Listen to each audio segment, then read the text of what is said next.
एक बार महात्मा बुद्ध एक गांव में अपने शिष्यों सहित घने पेड़ की छांव के नीचे बैठे थे।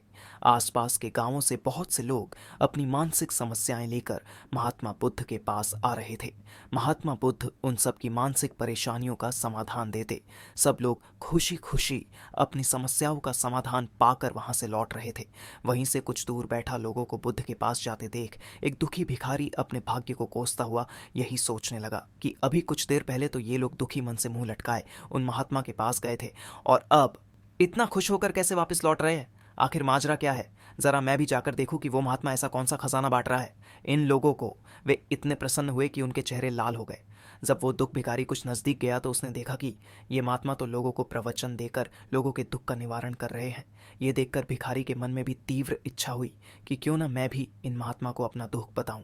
हे महात्मा बुद्ध, मैं भी लोगों की मदद करना चाहता हूँ। मुझे लोगों की मदद करने की बहुत इच्छा है, लेकिन मैं कैसे मदद कर सकता हूँ? मैं बहुत गरीब हूँ।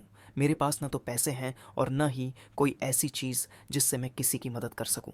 मैं कोशिश करने पर भी किसी की मदद नहीं कर सकता। मुझे भगवान ने इतना गरीब क्यों बनाया? हे महात्मा, मुझ पर कुछ कृपा करो। इतना बोलते हुए भिखारी रोने लगा।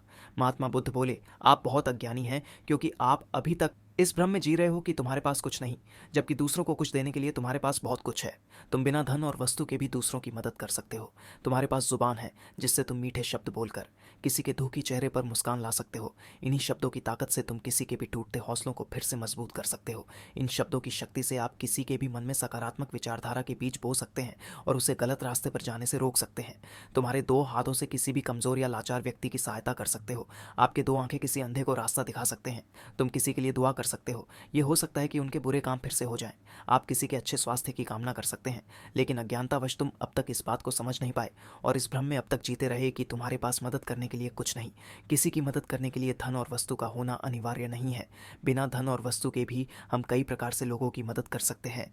महात्मा बुद्ध के ज्ञान से भरे ये सुंदर शब्द सुनकर भिखारी के चेहरे पर मुस्कान आ गई और वह खुशी से झूमता हुआ वहां से चला गया।